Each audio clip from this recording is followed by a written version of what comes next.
We're going to look at 1D. The first part of this should be review. They should be refreshers. And so I'm going to go a little fast, so feel free to slow the speed of the video or pause it whenever you need. So when we look at intercepts, the x-intercept is the point where the line or curve touches the x-axis, which means the y-intercept is where it touches or crosses the y-axis. The x-intercept at this point is going to be this right here, and we want to write it as a coordinate point, so 2, 0. And your y-intercept is where it crosses the y-axis at 0, -1. Our x-intercept for this one, we actually have two of them. So we have one at 2, so that would be 2, 0. And we have one at 4. And we want to write them as two separate points because it crosses twice on our graph. And then our y-intercept is at 0, 4. For our slope, let's scoot this up a little bit. The slope is the rate of change. And so we can determine slope by using the change in x and the change in y in the following formulas. So when we're finding the change in x, that's when we use subtraction. This symbol also means the change in x, and then the change in y, we subtract them, and that's the same symbol. We also use rise over run to count. That might be easier if you are given a graph, but if you're given like 2 points, you're probably going to have to use the formula. So for these graphs, I want to count my rise and I want to count my run. Put in a fraction, I'll have my entire slope. And I want to choose 2 points, and I'm actually going to use the 2 points I'm given. You can use the slope formula, but I'm just going to count. So my rise is 1, 2, 3, 4. And since I went up, that 4 is positive. And then I start where I left off, and my run is 1, 2, 3, 4, 5. And I went to the right, and so that would be positive. So my slope would be 4 over 5. I cannot simplify that, and so that is my slope. For the second one, I have my 2 points that I'm given. I can use a slope formula, or I can do my rise over run. So I'm going to start at this point here, and I'm going to go here. I need to go down 1, 2, 3, 4, 5, 6. So since I went down, it has to be negative. And then from where I left off, 1, 2, 3. And I went to the right, so that's positive. When I put that together, I have my rise over run, which is -6 over 3. I can simplify that to be -2. And we're going to flip the page.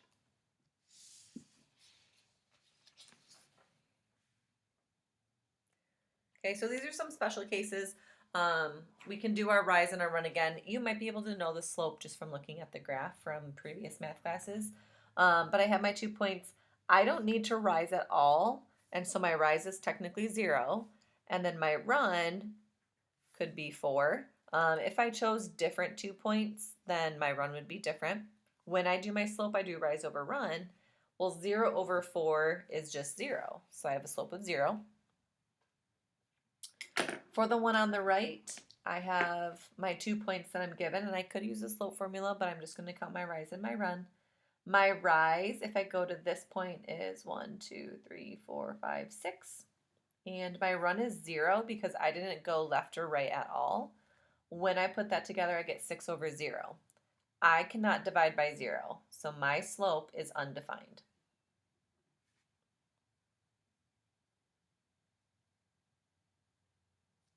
And then directionality, so when we're looking at a graph, you need to be able to tell if a graph is increasing or decreasing. We read graphs left to right.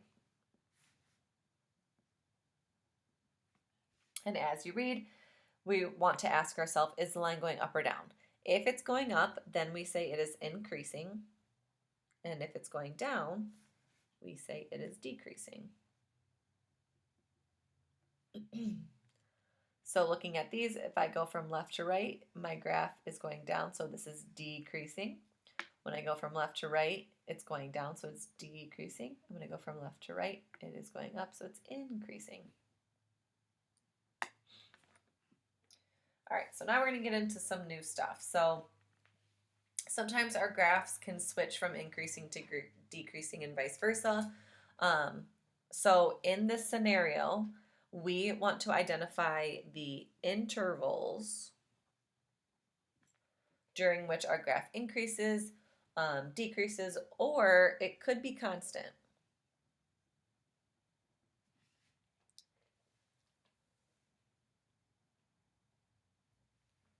And then the intervals that we use is very similar to when we write our domain and our range. We use like the same template as our domain since we're looking at our x's, and so it's nice to kind of practice both. So as I go from left to right, when I start, my graph is going down because I can see that if I go from left to right and I follow it, it's going down until about here, and then it changes and it's going to go back up. So my decreasing, I'm going to start with, because that's our first interval, it's going down, down, down, up until about here. So for decreasing, we're going to say from negative infinity up until 3. Because after 3, it's going to be increasing. So for increasing, it starts at 3, and it goes all the way, keeps increasing, and the arrow means it's going to go on forever, and so I'm going to say to my positive infinity for my x values. This graph actually has no constant piece of it, so a constant could be a graph. I'll sketch one down here. If we have a graph that looks like this piece right here is constant. So whenever it levels off, and it's neither increasing nor decreasing. All right, we're going to flip the page. We also want to be able to tell when our graph is positive or negative. So we want to determine which intervals of the graph fall above the x-axis and which intervals fall below the x-axis. So for this graph, we are finding all of these, and I'm going to try to utilize different colors so you can see on the graph as well. So when I do my positive, I am looking at the piece of the graph that is above the x-axis. So this is above my x-axis, so this would all be positive. Ooh, and then I go below the x-axis. Those are negative y values, so not those. But then here I'm back to my positive y values. Okay, and then ooh, I go below. So these two like yellow pieces are my two positive intervals. So this interval goes from -6 up until 2. So that's going to be my first one. And then my next one starts at +2 and ends at +6. So I have those two intervals.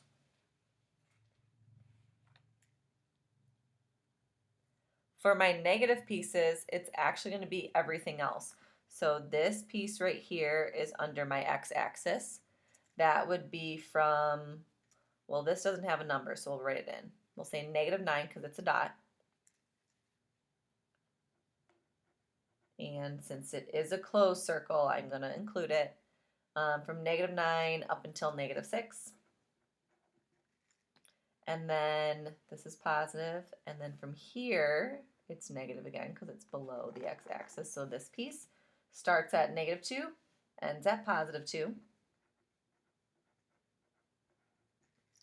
And then my last piece starts at 6, and it's going to end at 9.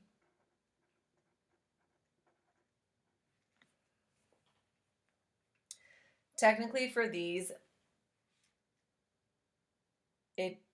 I don't want to say it doesn't matter, but I'm not going to be picky about if you have the or equal to or not, because if we look at a singular point can't be like increasing or decreasing. And so if you have the or equal to or you don't, that's completely fine. So when we look at increasing and decreasing, let me grab a different color here. So if I start on the left and I follow the curve of my graph with my marker, I start at the point and I actually go down this little snippet. So I'm going to use a different color for this one. So I'm going down here, and then it switches to be increasing. So from here all the way up this way, it's increasing. And then once it reaches the peak, it changes and I start decreasing again. I hit my peak or my valley, and then it's increasing. So I get up here,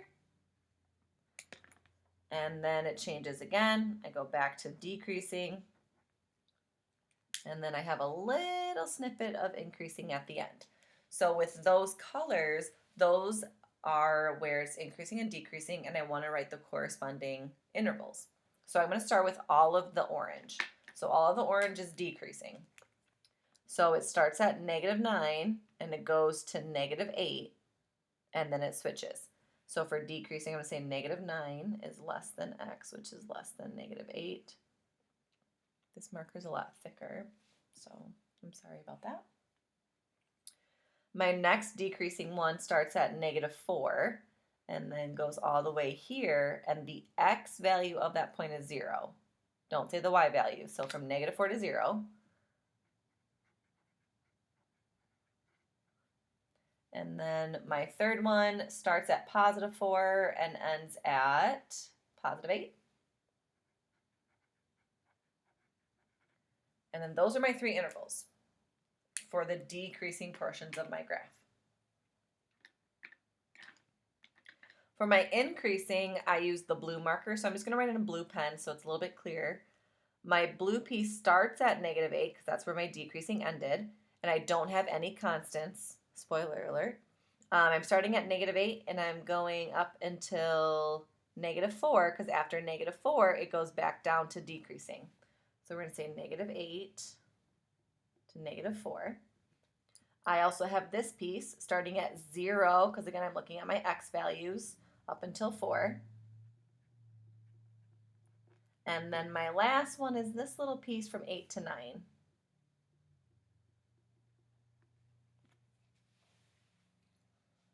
And then for constant, we're going to say none because I don't have a piece that is completely horizontal. That's neither increasing nor decreasing.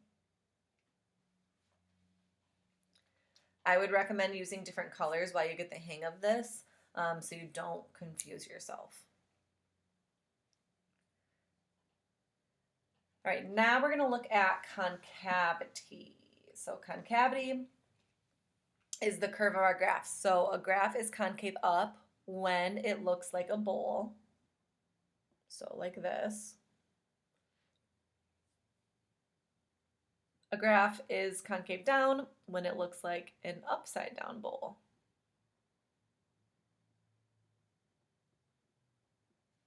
So like this.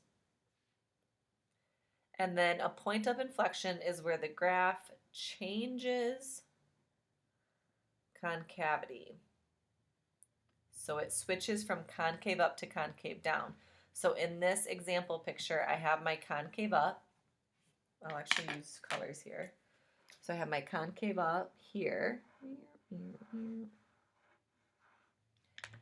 then I have my concave down here. And where they meet ends up being this point, and that is our inflection point. Your inflection point should be equidistant from like a min and a max. Okay, it's not going to be really close to a minimum if the maximum is way over here. They should meet in the middle, and that is your inflection point. That's when it changes. So for example 8, concave up. So this we're just looking at concavity, so we're not looking at increasing or decreasing or positive or negative.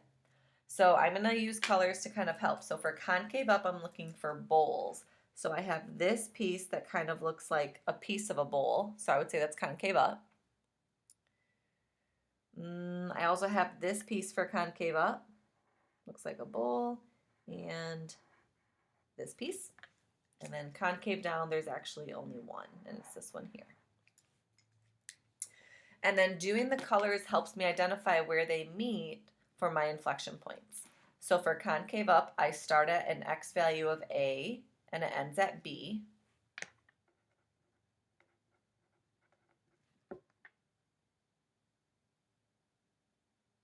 Then my next concave up starts at 0 and ends at E.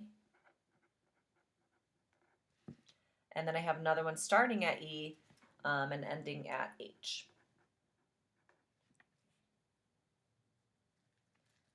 My concave down is from B to 0. So I have 2 points of inflection.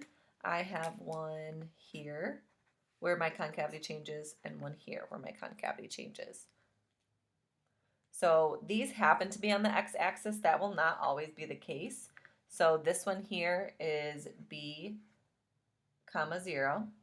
And then the other one here is the origin, which is 0, comma 0.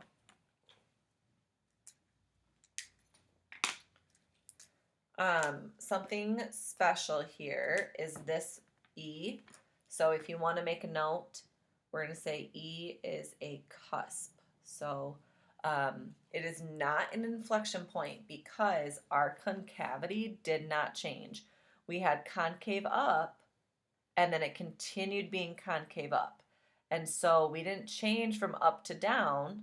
That's when we have our inflection points, or down to up. This is something special and we call it a cusp. You would learn more about that in your next math class if you end up continuing taking math classes. All right, so we're going to look at the last page here.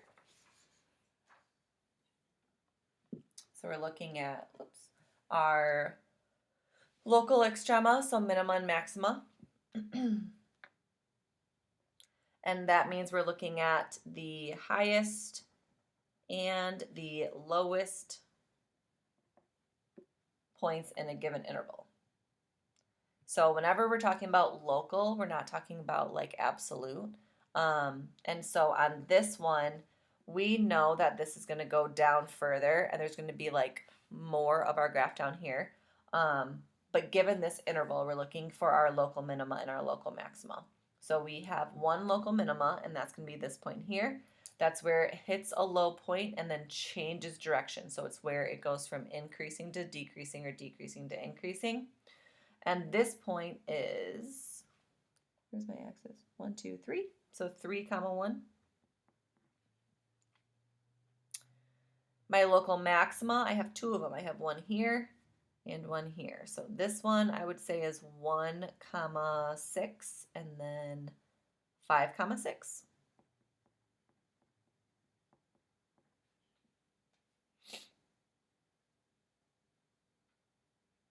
And then for the graph here, our local minima is at our origin, and then we have -2, 16, and 2, 16. We're not looking at our endpoints, we're looking at where it changes from increasing to decreasing or decreasing to increasing. Make that negative stand out a little bit. All right, so the last example puts everything together. So you can attack this problem however is easiest for you. So if you want to go in order, great. What I'm going to do is I'm actually going to start with what I think is the easiest and get those done before I start coloring on the graph to make it more confusing. So I'm going to start with my intercepts here. So my x-intercepts is where my graph crosses my x-axis. So I have -6, comma 0. I would say maybe like 3.6, comma 0. I know it's kind of a thick line. And then 6, comma 0. I'll have a better graph for you on a test. So those are our x-intercepts. We have 3 of them. 1, 2, 3. Our y-intercept is where our graph crosses the y-axis, which is right here. So 1, 2, 3, 4, 5. So we're going to say 0, comma 5. And then for our local minima and maxima, I would think this is probably easier. So I have one of each. My local minima is going to be this point here because that's the lowest point. And I'm going to say, oh gosh, 1, 2, 3, 4, 5, almost 5. I'm actually going to say 4.9, comma, negative 0.8. If you said 5, comma, negative 1 for this example, that's fine because it's a little thick, but that's what I would estimate it to be. And my local max is this point right here because that's where it was increasing, changes to decreasing that top point.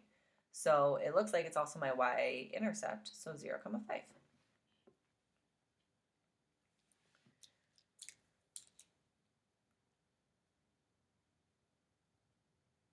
All right, so we're just gonna now go down the list. I'm gonna start with increasing. So as I go from left to right, I'm not really worried about this arrow, right? This arrow is going down, but if I read a graph from left to right, it's actually increasing.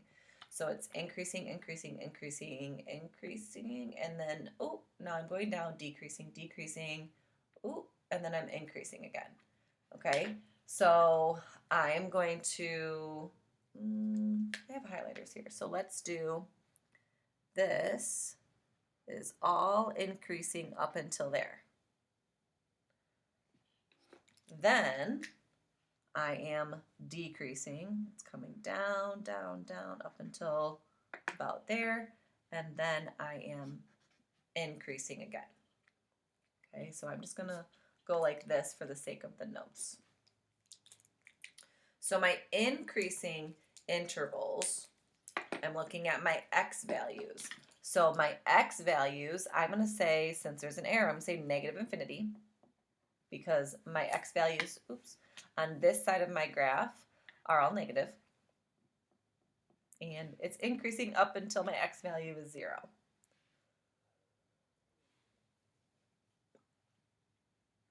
My other piece that is increasing starts, I would say, like here. So that is 1, 2, 3, 4, 5, and goes to positive infinity. And it's positive infinity because my x values on this side are positive. So it's going to be, I'm assuming, increasing all the way. Then for decreasing, it starts at an x value of 0 and ends at an x value of 5. It's in between those two intervals. And there are no constant intervals, so there's no piece of my graph that is a horizontal line where it's neither increasing nor decreasing. So for my positive parts of my graph, that is when my y values are positive. So any piece of my graph that is over my x-axis. So I want this piece here, not this, because this is under my x-axis, and then this. And I don't want this because this is under it. So for positive, I'm going to start it here, which is 1, 2, 3, 4, 5, negative 6. All the way until here. So 1, 2, 3.5, 3.6-ish. Then it picks back up over the x-axis right here. So I have 1, 2, 3, 4, 5, 6. And then I'm going to say infinity. Oh, I didn't need a bracket for that. My bad. For my negative piece, I have this piece under my x-axis. So I'm going to say negative infinity up until negative 6. And then this piece starts at 3.6 because it's where it left off here, and it ends at 6, which is where that one started. So we're going to say 3.6 up until 6.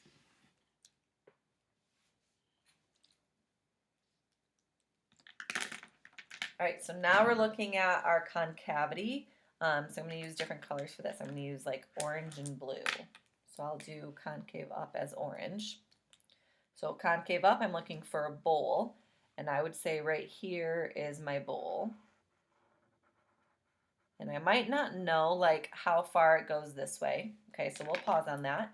And my concave down, I would say, is like here, right? And we don't know how far it goes, so we'll work through that together. Well, I can tell that this is still concave down, so that I'm going to extend that concavity. And I don't know where they're going to meet. So what I want to do is I want to take my max and I want to take my min, and I want to figure out where's the middle of that. So I would say here.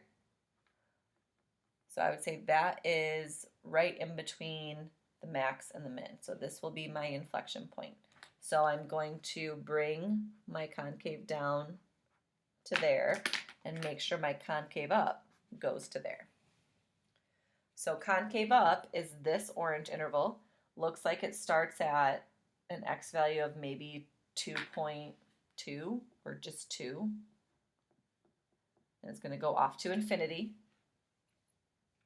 And then for concave down, I'm going to start it at negative infinity, and it's going to end where this one picked up, which I'm, again, going to say 2.2 because that's what I used. I'm just going to make a little note here. And then my inflection point is where they meet. So my x value would be 2.2 because that's where the one ended and the other one began. So 2.2 comma, y value is also 2.2. I would estimate it to be if you estimated it a little differently. Oops, I said 2.2, I wrote 2.3. If you estimated it a little differently, that's fine, but it should be pretty close to that. 2.1, 2.2, 2.3 in that range. I hope that this helped with your characteristics of graphs.